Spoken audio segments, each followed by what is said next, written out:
وقال النبي الكريم صلى الله عليه وسلم من قتل دون نفسه فهو شهيد ومن قتل دون ماله فهو شهيد ومن قتل دون عرضه فهو شهيد إلى آخر الحديث। যেই ইতিহাসগুলো আমাদের থেকে কি রাখা হয়েছিল, গোপন রাখা হয়েছিল, এবং আমাদের বাংলাদেশের যে পাঠ্যসূচি, সেই পাঠ্যসূচির মধ্যে আমরা যখন ছাত্র ছিলাম তখন কিছুটা ছিল, কিন্তু বর্তমানে তো শিক্ষা ব্যবস্থার একেবারে কোমর সহ ভেঙে ফেলেছে, যার কারণে ইসলামিক যে ইতিহাসগুলো, সঠিক ইতিহাসগুলো বর্তমান স্কুলের পাঠ্যসূচিতে আর নাই। ইসলামের আলেম সমাজের যে অবদান এবং মুসলমানদের যে অবদান, এইগুলার কথা কোনো স্থানে কি নাই, লিপিবদ্ধ নাই বর্তমানে। তো যে কথা বলতেছিলাম যে আমাদের স্বাধীনতার যে শুরু হয়েছিল, এটা কিন্তু প্রাচীন ইতিহাস।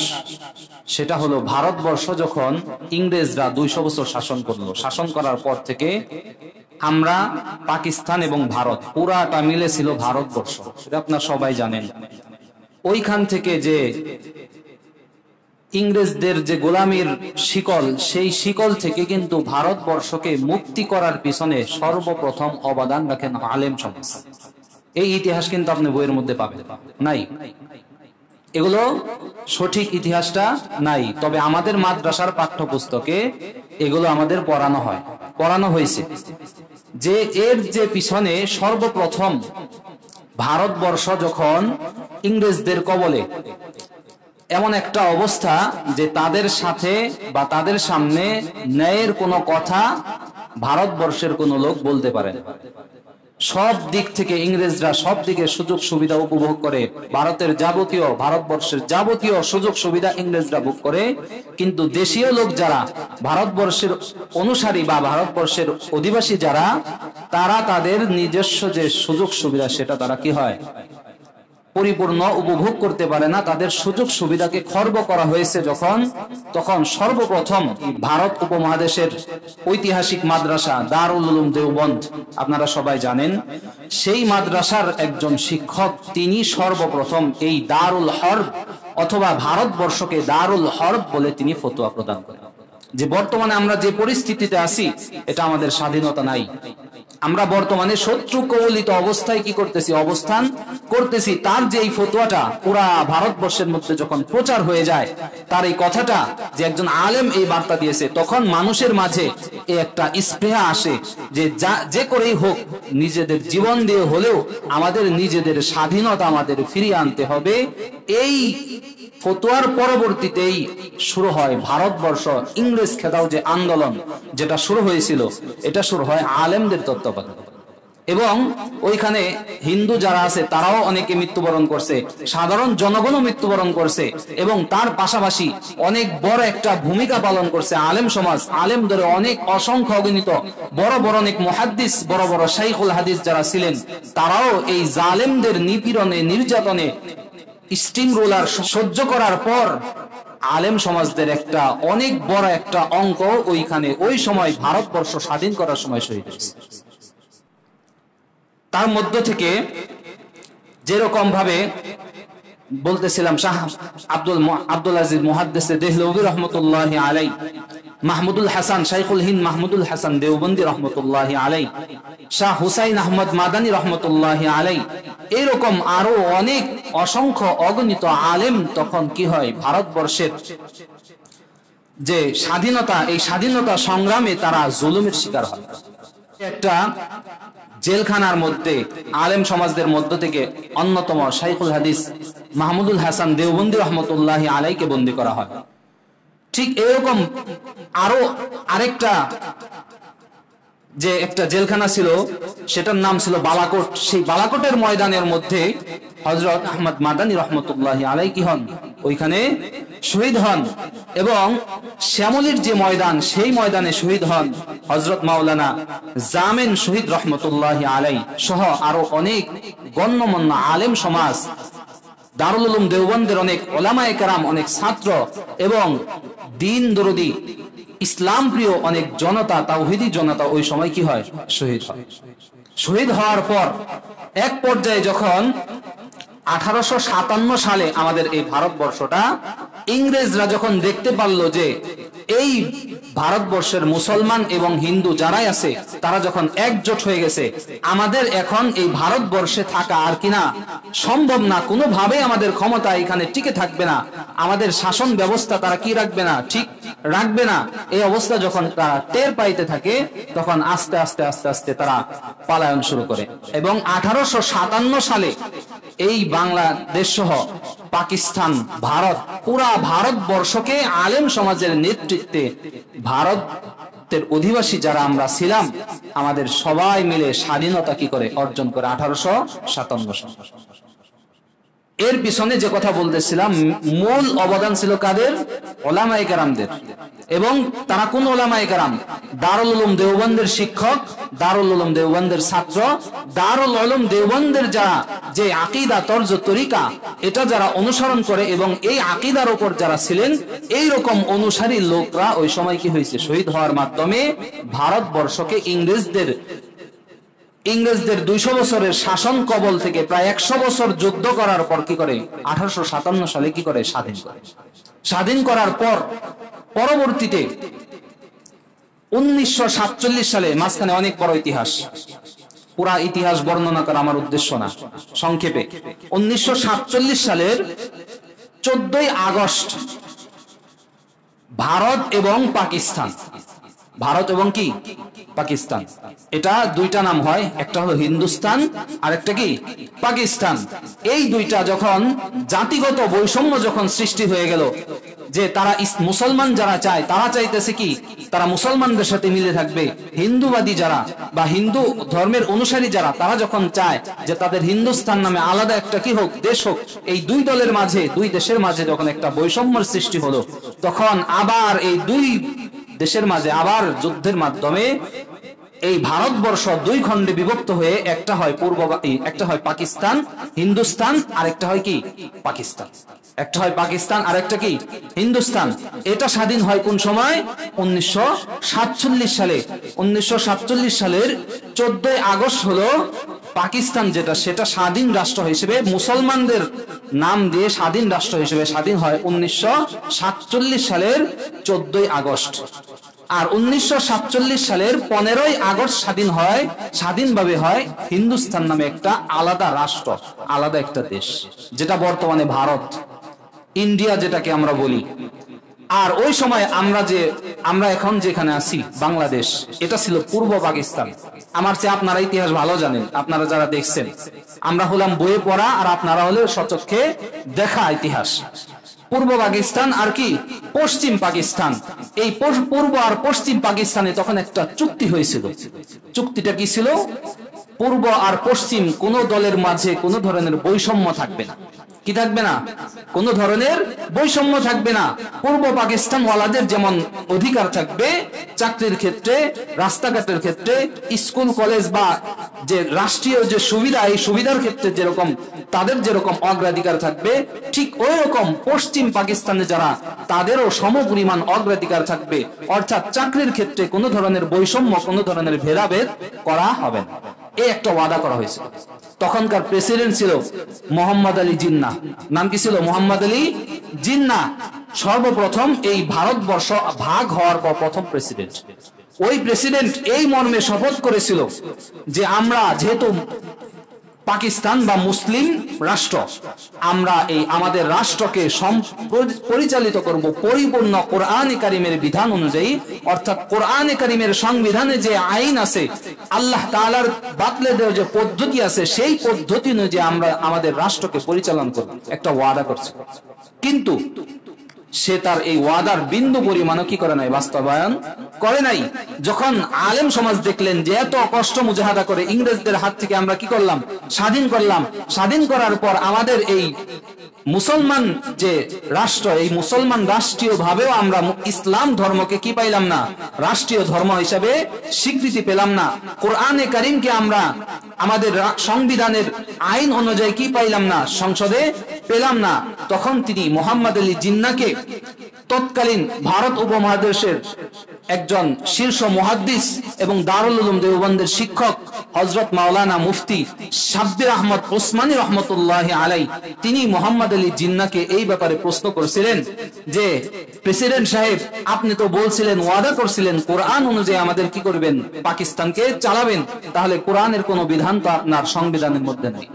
এই কথা যখন প্রশ্ন করছে তখন ওই মোহাম্মদ আলী জিন্নাহ ওই শিব্বির আহমদ ওসমানী রহমতুল্লাহ আলাইকে সম্বোধন করে বলছিলেন, মাওলানা ও তো এক সিয়াসি বাত থা, ওটা তো একটা রাজনৈতিক বক্তব্য ছিল।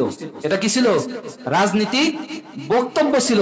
যে হোনে কো নেহি, যেটা হওয়ার মতো বা বাস্তবায়ন করার মতো ইচ্ছা আমার ছিল। কি বলতেছে? ওটা একটা কি ছিল? রাজনীতিক বক্তব্য ছিল, মানুষের মাঝে বলা দরকার তাই বলছি, কিন্তু মন থেকে তো ওই কাজটা আমি করব এরকম আমার নিয়তি ছিল না। ঠিক এইরকম অবস্থাটা আমাদের বাংলাদেশেরও তাই। যে কোনো নেতাই আমাদের কি করে, অধীনে যায়, ওয়াদা করে অমুক করব, তমুক করব, এই করব, সেই করব, সেই করার পর যখন আবার সে ক্ষমতায় চলে যায় তখন আবার সেই আগের যে অবস্থা সেই অবস্থায় আবার ফিরে আসে। তাকেও যদি প্রশ্ন করেন তখন সে একই উত্তর দিবে, এটা তো একটা কি জনসম্মুখে দেওয়ার মতো রাজনৈতিক বক্তব্য, কিন্তু আমি তো মনে থেকে ওটা নিয়তি করি। ভাবটা এরকম আর কি, আমাদের বাংলাদেশের ভাবটাও কি ঠিক এরকম। তো যে কথা বলতেছিলাম যে ভারত থেকে কি হলো, হিন্দুদেরকে, খ্রিস্টানদেরকে এবং ইংরেজদেরকে দূরে সরানোর মাধ্যমে ভারতবর্ষ স্বাধীন হলো। আবার দুই দেশ ভাগ হওয়ার পর হিন্দুস্তান পাকিস্তান হলো। পাকিস্তান হিন্দুস্তান হওয়ার পরে যখন মুসলমান, এই মুসলমান দুইটা জাতি, পূর্ব পাকিস্তান, পশ্চিম পাকিস্তান, এই দুই দলের মাঝে এই যে ওয়াদাটা যখন ছিল, এই ওয়াদা যখন কি থাকলো, বরখিলাফ শুরু হয়ে গেল। দ্বিতীয় প্রকার বৈষম্য শুরু হলো। পূর্ব পাকিস্তানের মানুষের যদি কোনো চাকরির জন্য যায়, পূর্ব পাকিস্তানে তার বাড়ি হওয়ার কারণে তাকে কি হয় না, চাকরি দেওয়া হয়। পশ্চিম পাকিস্তানের কেউ যদি চাকরি আনার জন্য যায় বা চাকরির জন্য আবেদন করে, তার বাড়ি পশ্চিম পাকিস্তানে হওয়ার কারণে অতি দ্রুত কি হয়ে যায়, চাকরি হয়ে যায়। যে অবস্থাটা আমাদের বাংলাদেশেও ছিল।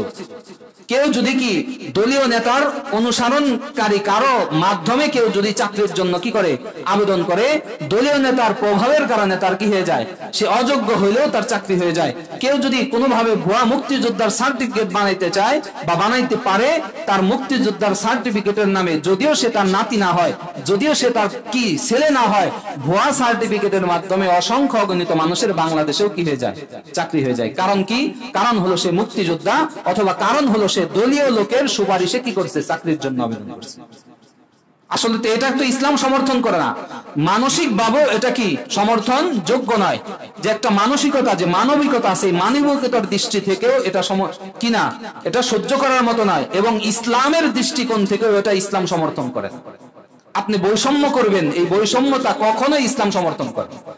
অধিকার সবার ক্ষেত্রে কি সমান। আপনি যে কোনো ইসলামের বিধানের ক্ষেত্রে দেখেন, যেখানে এই যে নামাজের ক্ষেত্রে এলাকার ধনী গরিব, কে চেয়ারম্যান, কে মন্ত্রী, কে মিনিস্টার দেখার টাইম আছে? টাইম নাই। যে আগে আসবে সে সামনের কাতারে বসে। ইসলামের বিধানই এটা। সে কত বড় আলেম, সে কত বড় কি ক্ষমতাসীন, এটা দেখার টাইম নাই। আপনি একেবারে নগণ্য একজন ব্যক্তি, আপনি আগে এসে সামনে বসতেন।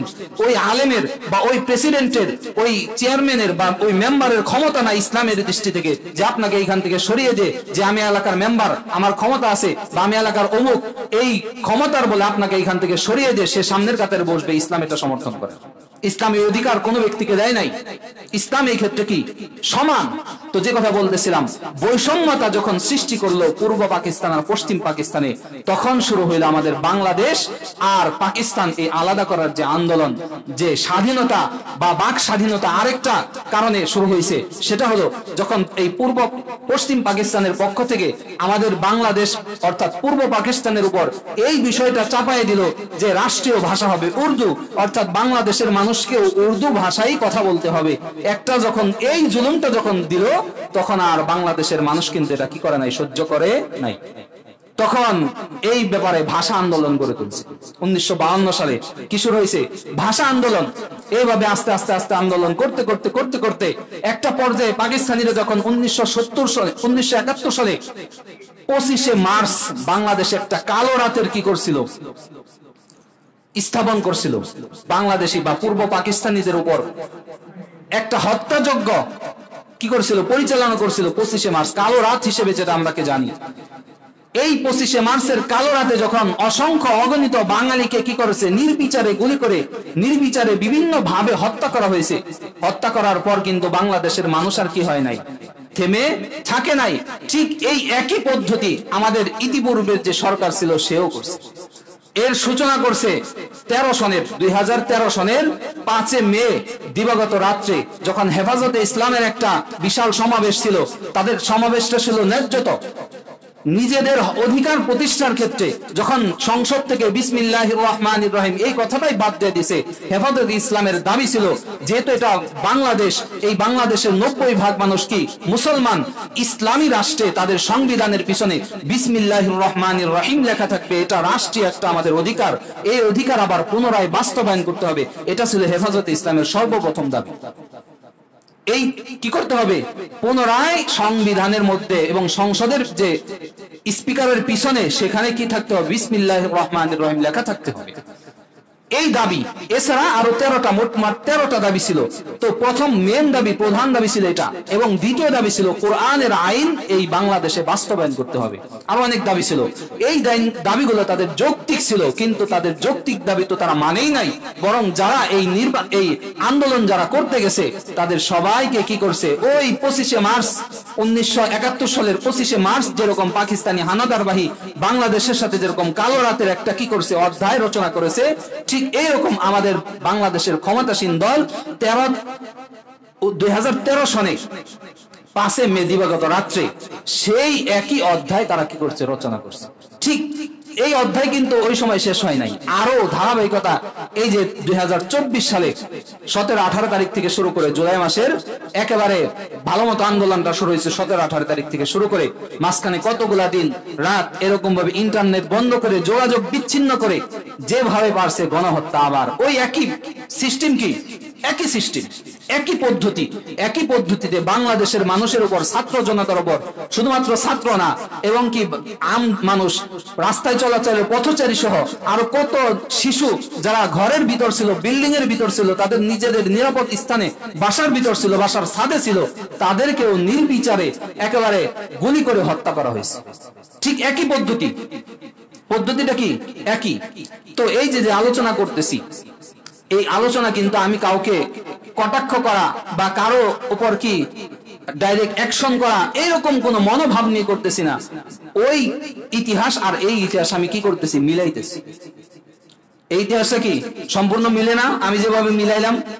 তাদের যে পদ্ধতি আমাদের বাংলাদেশের পদ্ধতি কি সেম, কোনো পার্থক্য নাই, একেবারে হুবহু এক।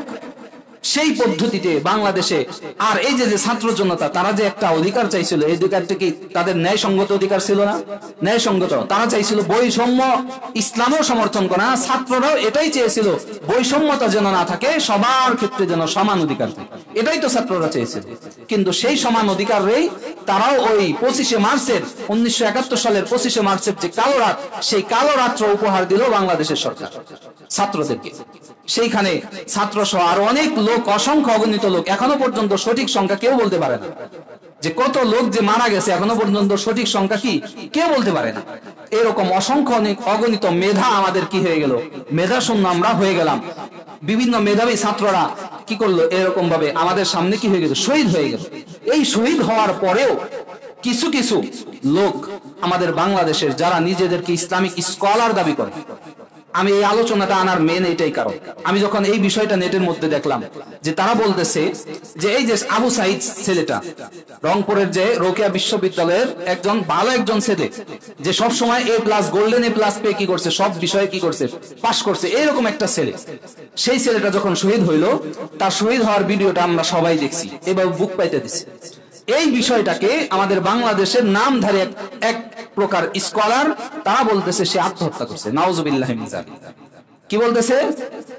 স্কলার কিন্তু বাংলাদেশের মানুষকে নসিহত করে এইরকম পর্যায়ের একজন লোক, সে বলতেছে সরাসরি মিডিয়ার সামনে জুমার খুতবার মধ্যে, জুমার বয়ানে বলতেছে এই যে ছেলেটা কি দরকার ছিল ওই রকম ভাবেই করা, আর এটা তার আত্মহত্যার নামান্তর।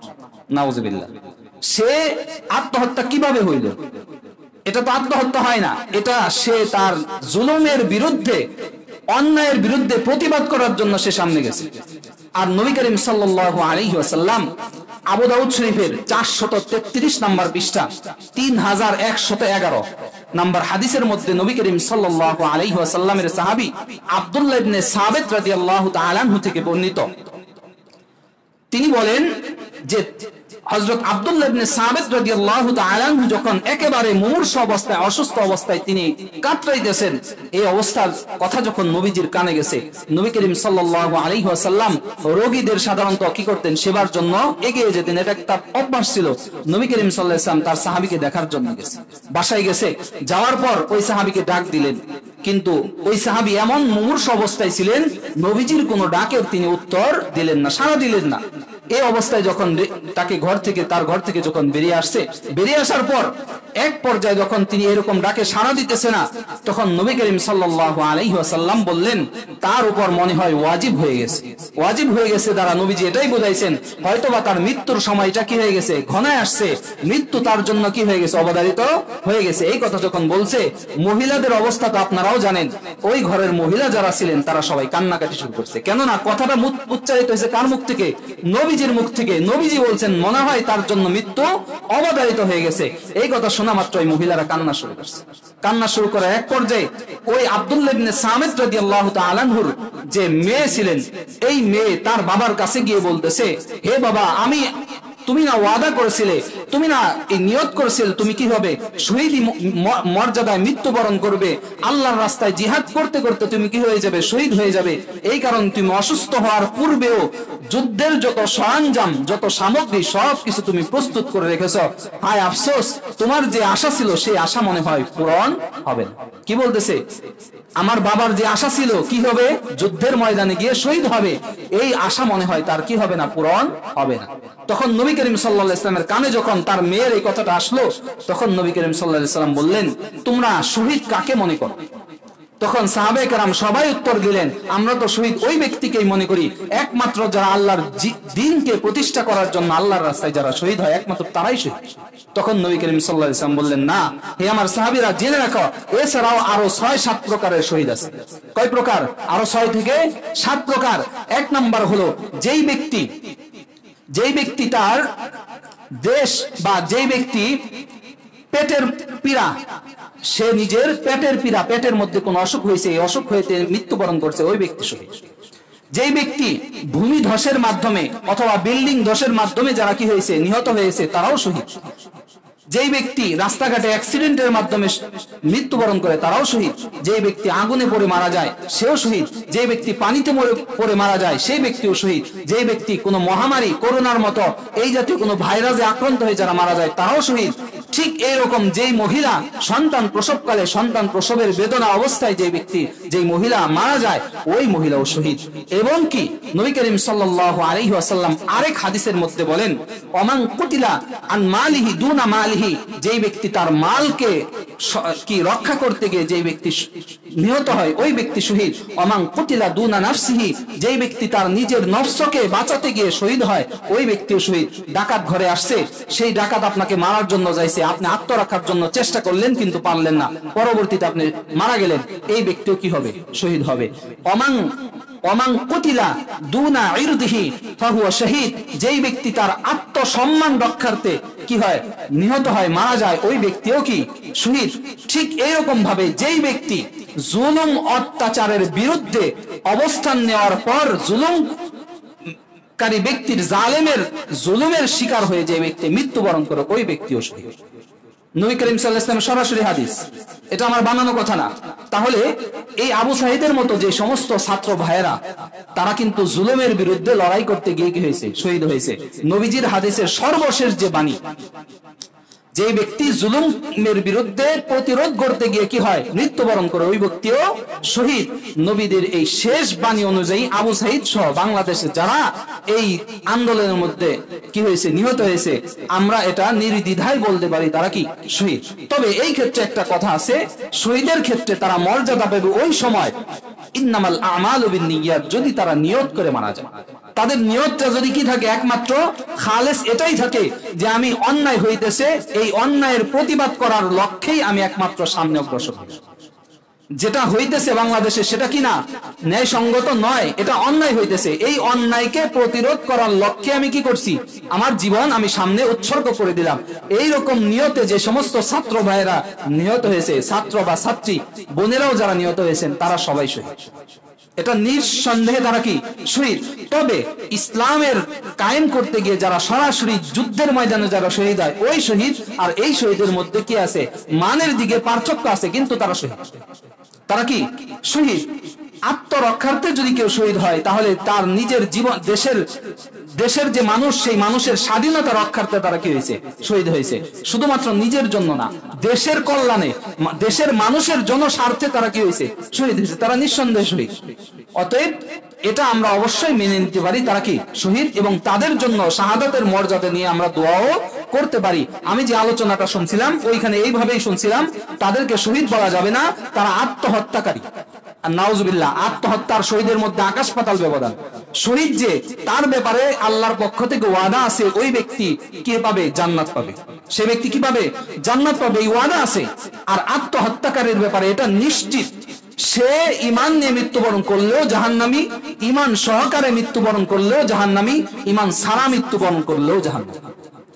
ঈমান নিয়ে যদি মরে, তাহলে হলো ক্ষণস্থায়ী জাহান্নামী, এই দীর্ঘস্থায়ী। ঈমান নিয়ে মৃত্যুবরণ করলে কি দীর্ঘস্থায়ী জাহান্নামী, আর ঈমান ছাড়া যদি কেউ আত্মহত্যা করে, সেই ব্যক্তি চিরস্থায়ী জাহান্নামী। ঈমানবিহীন অবস্থায় আত্মহত্যা করলে চিরস্থায়ী জাহান্নামী, সে জাহান্নাম থেকে কোনোদিনও বের হতে পারে। আর যদি কেউ ঈমান আছে কিন্তু হতাশার কারণে যে কোনো ভাবে কি হয়েছে, মৃত্যুবরণ করছে, আত্মহত্যা করছে, ওই ব্যক্তি হলো দীর্ঘস্থায়ী কি জাহান্নামী। পরবর্তীতে আল্লাহ যদি দয়া করে কারো দোয়ার মাধ্যমে, হয়তোবা সে কি পাইতে পারে, মুক্তি পেতে পারে। তাহলে আত্মহত্যার এর মধ্যে কিন্তু আকাশ পাতাল তফাৎ। অপরদিকে বলতেছে শহীদের জন্য আল্লাহ কি করছে, জান্নাতকে ওয়াজিব করে দিয়েছে, আর এদিকে হলো তাদের জন্য জাহান্নাম ওয়াজিব। তাহলে তো বিষয়টা পুরো উল্টা হয়ে গেল। অতএব আমরা এই জাতীয় গুজব জাতীয় যে বক্তব্য আছে, এইগুলা থেকে আমরা দূরে থাকবো। আমরা এটাই বিশ্বাস করব, বাংলাদেশের স্বাধীনতা রক্ষার্থে যারা প্রাণ দিয়েছে, তারা নিঃসন্দেহে সবাই কি শহীদ। আর শহীদদের ব্যাপারে তো আল্লাহ তাআলা সূরাতুল বাকারার 175 নম্বর আয়াতের মধ্যে স্পষ্ট ঘোষণা দিছে, শহীদের মর্যাদা আল্লাহর কাছে এমন বেশি, বাল আহইয়াউ ওয়ালাকিন লা তাশউরুন, তোমরা কোন ওয়ালা তাকুলু লিমান ইউকতালু ফি সাবিলিল্লাহি আমওয়াত। আল্লাহ তাআলা বলেন, যারা আমার রাস্তায় কি হয়, এরকম ভাবে শহীদ হয়, যে কোনো ভাবে যারা শহীদ হয়, আল্লাহর রাস্তায় কি হয়, শহীদ হয়, তাদেরকে তোমরা কি বলো না, মৃত বলে ঘোষণা দিও না। তাদের মৃত, সে মৃত্যুবরণ করছে, এই কথা বলাও নিষেধ। বাল আহইয়াউ ওয়ালাকিন লা তাশউরুন, বরং তারা জীবিত, অথচ তোমরা এটা কি বুঝতে পারো। আল্লাহ তাআলার দরবারে তার কি জীবিত। আরেক আয়াতের মধ্যে আল্লাহ তাআলা, আরেক সূরার আরেক আয়াতের মধ্যে আল্লাহ তাআলা বলেন, বাল আহইয়াউ ওয়ালাকিন লা ইউরযাকুন, আল্লাহ তাআলার কাছে তারা জীবিত, বরং আল্লাহর পক্ষ থেকে তাদেরকে রিজিকের ব্যবস্থা করা। শহীদদের ব্যাপারে সরাসরি কোরআনের ঘোষণা এমন, আর আমরা বলতেছি আত্মহত্যা। এই যে বাংলাদেশের স্বাধীনতা, এই স্বাধীনতা যুদ্ধে যারা শহীদ হয়েছেন, দ্বিতীয় স্বাধীনতায় যারা শহীদ হয়েছেন, আগের স্বাধীনতায় যারা শহীদ হয়েছেন, তাদেরকেও যেন আল্লাহ তাআলা জান্নাতের উঁচু মাকাম দান করেন। এবং পরবর্তীতে যে ছাত্র ভাইরা, শিশু থেকে শুরু করে যারা অসহায়, যারা যারা এইভাবে নির্বিচারে যারা শহীদ হয়েছেন, তাদের সবাইকে যেন আল্লাহ তাআলা শহীদি মর্যাদা দিয়ে জান্নাতের উঁচু মাকাম দান করেন। আল্লাহ তাআলা সর্ব অবস্থায় শহীদদের জন্য আমাদের দোয়া করার জন্য তৌফিক দান করেন। আমিন। ওয়া আখিরু দাওয়ানা আনিল হামদুলিল্লাহি রাব্বিল আলামিন।